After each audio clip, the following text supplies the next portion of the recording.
Hi കൂട്ടുകാരെ, പുതിയൊരു വീഡിയോയിലേക്ക് എല്ലാവർക്കും സ്വാഗതം. അങ്ങനെ ശരത്തിൻ്റെ തെറ്റുകളെല്ലാം മനസ്സിലായി ചന്ദ്ര കേസ് കൊടുക്കും. ചന്ദ്ര പോലീസിനെ കൊണ്ട് പിടിപ്പിക്കാൻ വേണ്ടി പോലീസ് വീട്ടിലെത്തുമ്പോഴാണ് കേട്ടോ ശരത്ത് തൻ്റെ തെറ്റുകൾ തിരിച്ചറിയുന്നത്. അങ്ങനെ ശരത്ത് മരണത്തിലോട്ട് പോകുന്ന അറിവ് ഞാൻ പറഞ്ഞിരുന്നല്ലോ.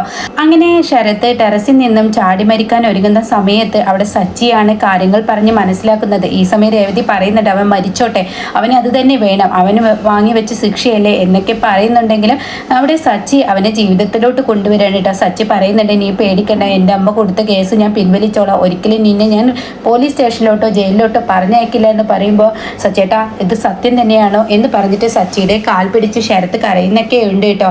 അങ്ങനെ പിന്നീട് ശരത്ത് അതൊക്കെ പറഞ്ഞ് കരയുമ്പോൾ ഇവിടെ ലക്ഷ്മി പറയണ നിന്നോട് എപ്പോഴും ഞാൻ പറഞ്ഞിട്ടുണ്ട് വേണ്ടാത്ത കൂട്ടുകെട്ടിൽ കൂടരുതെന്ന്, അതൊന്നും നീ കേട്ടില്ലല്ലോ എന്നൊക്കെ പറയുമ്പോഴും ആ വാക്കുകൾ അപ്പോഴാണ് കേട്ടോ വേദവാക്യം പോലെ തോന്നുന്നത്. പിന്നീടാണെങ്കിലോ ഇങ്ങനെ രേവതിയെയും കൊണ്ട് തൻ്റെ വീട്ടിലോട്ട് സച്ചി പോകാനൊരുങ്ങുമ്പോൾ രേവതി പറയുന്നുണ്ട് എന്നെ ആ വീട്ടിൽ കയറ്റുമോ ഇനി നിങ്ങളുടെ അമ്മ, ഞാൻ എവിടെയാണ് താമസിക്കുന്നത് അവിടെ നീയും താമസിക്കും എന്ന് പറഞ്ഞ് ആ വീട്ടിലോട്ട് ചെല്ലുമ്പോൾ ചന്ദ്രമതി പറയും എന്താ ഈ പൂക്കുട്ടുകാരിക്ക് ഇവിടെ ഈ വീട്ടിൽ സ്ഥാനം, കള്ളന്മാർക്കൊന്നും ഈ വീട്ടിൽ സ്ഥാനമില്ല എന്ന് പറഞ്ഞിട്ട് അത് കേൾക്കുന്നതിനോടുകൂടി രേവതിയുടെ കണ്ണ് നിറഞ്ഞു കേട്ടോ.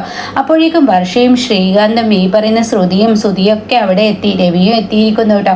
എല്ലാവരുടെയും മുഖത്ത് കടന്നൽ കുത്തിയ അത്ര ദേഷ്യവുമുണ്ട്. എന്നാൽ രേവതിക്ക് അവരൊക്കെ ഫേസ് ചെയ്യാൻ ഒരു ബുദ്ധിമുട്ടുണ്ട്. കാരണം തൻ്റെ അനിയൻ കള്ളൻ എന്ന മുദ്രകുത്തൽ രണ്ടാമത്തെ പ്രാവശ്യമാണ് ഉണ്ടാവുന്നത്. അതുകൊണ്ട് തന്നെ രേവതി തലതാഴ്ത്തി വരും കേട്ടോ. ഈ സമയം ചന്ദ്രമതി പറയണേ ഇവളെ പോലെയുള്ള ഒരു വൃത്തികെട്ടവൾ ഈ വീട്ടിൽ വേണ്ട, കള്ളൻ്റെ കുടുംബത്തെ ഒരംഗം പോലെ ഇവിടെ പാടില്ല എന്ന് ചന്ദ്രമതി പറയാൻ കേട്ടോ. അത് കേട്ടോടെ തന്നെ കള്ളൻ എന്ന് പറയാൻ അമ്മ വരട്ടെ, അമ്മയാണ് ഇതിനൊക്കെ കാരണക്കാരുത്തി, അമ്മ കാരണമാണ് ഈ ശരത്ത് ഇതൊക്കെ ചെയ്തത്. ഓ അവൻ കട്ടതും പോരാ ഇപ്പോൾ ഞാൻ കാരണമാണെന്നുള്ള പേരും എനിക്ക് നീ ഇട്ടോടാ, എന്താടാ നീ പറയുന്നത്? അത് കേട്ടോടെ തന്നെ രവി ചോദിക്കാണ് ശരിയാണല്ലോ ചന്ദ്ര പറയുന്നതിൽ എന്താ സച്ചി തെറ്റ്, അവൻ കട്ടതിന് നിന്റെ അമ്മ എന്ത് പഴിച്ചു?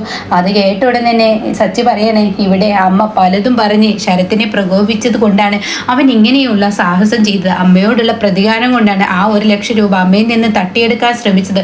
ഓ പുതിയ അടവുമായി അവൻ വന്നിരിക്കുന്നു. അത് കേൾക്കുന്ന ശ്രുതി പറയുന്നു ശരിയാണ്, പുതിയ അടവുമായി ഇനി അവൻ വന്നിരിക്കുന്നു, അവൻ്റെ അളിയനെ രക്ഷപ്പെടുത്താനുള്ളതാണ് അടവാണ് എന്ന് പറയുമ്പോൾ ഉടൻ തന്നെ എനിക്കങ്ങനെ അടവുകളൊന്നും പ്രയോഗിക്കേണ്ട ആവശ്യമില്ല, അമ്മയാണ് ഈ ശരത്തിൻ്റെ ദേഷ്യവും വാശിയും ഈ ഒരു അവസരമൊക്കെ അമ്മയാണ് ഉണ്ടാക്കി കൊടുത്തതെന്ന് പറയാനിട്ടോ. ഈ സമയം സച്ചി മതി, നീ നിന്റെ അമ്മയെ കുറ്റപ്പെടുത്തിയത് കള്ളത്തരം ചെയ്ത കള്ളത്തരം തന്നെയാണ്, അത് ആ തെറ്റി നീ തിരുത്താൻ നോക്കണ്ട സച്ചി, നിനക്ക് എന്ത് പറ്റി എന്നൊക്കെ ഇങ്ങനെ ചോദിക്കുമ്പോൾ ഉടൻ തന്നെ സച്ചി പറയാണ് അവനൊരു കൊച്ചു പയ്യനല്ല അച്ഛാ, അതുകൊണ്ട് തെറ്റുകൾ ആർക്കും പറ്റാം എന്ന് പറയുമ്പോൾ ഉടൻ തന്നെ ശ്രുതി ഓ അവന് കൊച്ചു പയ്യൻ, മുമ്പ് ഒരു ബൈക്ക് മോഷ്ടിച്ചത് നീ മറന്നോ, ഇപ്പോൾ 2ാം തവണയാണ് നമ്മുടെ വീട്ടിൽ തന്നെ, ഇതൊക്കെ കൊച്ചു പയ്യൻ്റെ ലക്ഷണമാണോ എന്ന് ചോദിക്കുമ്പോൾ അങ്ങനെ പറയുകയാണെങ്കിൽ ഏട്ടനെ ആദ്യം കള്ളത്തരത്തിൽ പിടിക്കേണ്ടതല്ലേ, എന്താ നീ പറഞ്ഞത് എന്നും പറഞ്ഞിട്ട് ചന്ദ്രമതി അങ്ങോട്ടേക്ക് വരികട്ടാ. അപ്പോഴേക്കും ശ്രുതിക്കാകെ പേടിയായി ശ്രുതിയെ തന്നെ വായ പൊത്തിപ്പിടിക്കാണ്. പിന്നീടാണെങ്കിലോ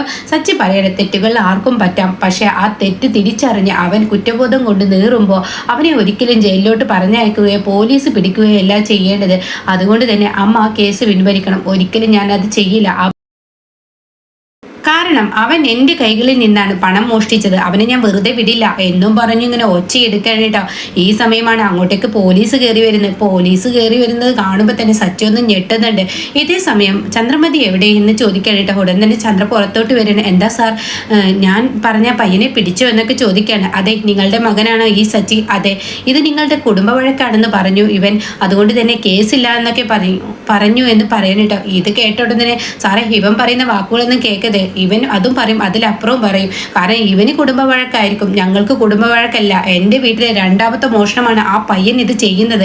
അത് കേട്ട ഉടനെ സച്ചി പറയാൻ നിങ്ങൾ എന്തിനാ സാറേ ഇങ്ങോട്ടേക്ക് വന്നത്, ഞാൻ പറഞ്ഞതാണല്ലോ ഈ ഒരു കേസ് ഇല്ലെന്ന് പറഞ്ഞ് എൻ്റെ അമ്മ എഴുതി ഒപ്പിട്ട് തരുന്നു, പക്ഷേ എൻ്റെ മുകളിലുള്ള ഏമാൻ പറഞ്ഞു അങ്ങനെയൊന്നും അങ്ങോട്ടേക്ക് ചെല്ലാൻ പാടില്ലെന്ന്, മുകളിലുള്ളവർ പറഞ്ഞത് ഞങ്ങൾ കേൾക്കണ്ടേ, അതുകൊണ്ട് നേരിട്ട് പോയി പരാതി തന്നവരോട് തന്നെ ചോദിക്കാൻ, അതുകൊണ്ടാണ് ഞാൻ ഇങ്ങോട്ടേക്ക് വന്നത്.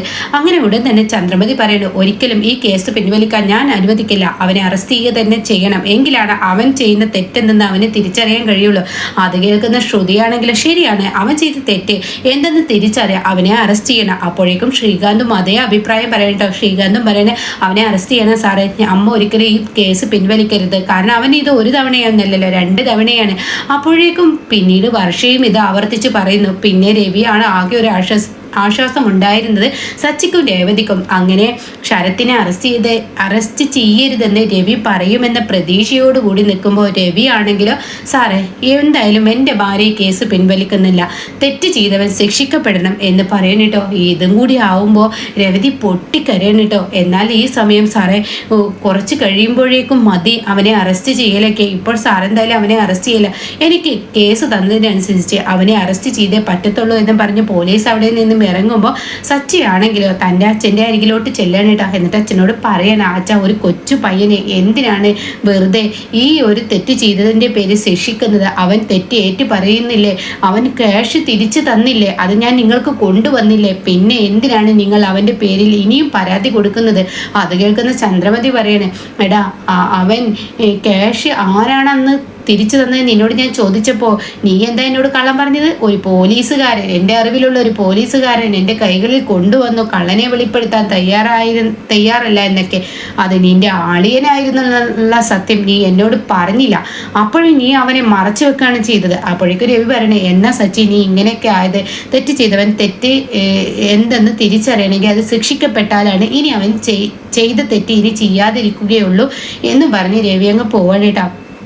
ഈ സമയമാണെങ്കിൽ രേവതി, എൻ്റെ അമ്മ അവനെ ഒരുപാട് കഷ്ടപ്പെട്ടാണ് വളർത്തിയത്, എന്നാൽ അവനത് തിരിച്ചറിയാൻ കഴിഞ്ഞില്ല. അവൻ ആ ആൻ്റണിയുടെ കീഴിൽ ചെന്നപ്പെട്ടപ്പോൾ സച്ചേട്ടൻ എന്നോട് പറയായിരുന്നില്ല, ആ വീഡിയോ സച്ചേട്ടൻ്റെ കൈകളിൽ കിട്ടിയപ്പോൾ സച്ചേട്ടൻ എന്നോട് പറയായിരുന്നില്ല, എന്നാൽ ഇവിടുത്തെ അമ്മയും മറ്റാരും കണ്ടിരുന്നില്ല, അല്ലെങ്കിൽ സച്ചേട്ടന് ഒരു പണി ചെയ്യായിരുന്നില്ല, ആ വീഡിയോ അപ്പോൾ തന്നെ അങ്ങ് ഡിലീറ്റ് ചെയ്യായിരുന്നില്ല. ഞാനത് ആലോചിച്ചതാടോ, ഞാൻ ആ വീഡിയോ ഡിലീറ്റ് ചെയ്യണം എന്നൊക്കെ ചിന്തിച്ചിരിക്കുമ്പോൾ മഹേഷാണ് എന്നോട് പറഞ്ഞത്, ആ തെളിവ് അവിടെ ഇരുന്നോട്ടെ, നാളെ നിനക്കെതിരെ ശരത്ത് തിരിയുകയാണെങ്കിൽ നിനക്കത് രേവതിക്ക് മുന്നിൽ കാണിച്ചു കൊടുക്കാം എന്നൊക്കെ പറഞ്ഞ് ഞാനത് അവിടെ നിർത്തിപ്പോയി. തെറ്റെൻ്റെ അടുത്ത് തന്നെയാണ്, എൻ്റെ കയ്യിൽ നിന്ന് ആ ഫോൺ മിസ്സായത് കൊണ്ടല്ലേ ഇങ്ങനെയൊക്കെ സംഭവിച്ചത്.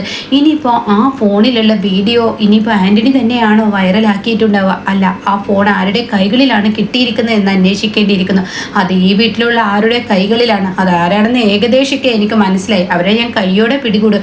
അതാരാ സച്ചേട്ടാ?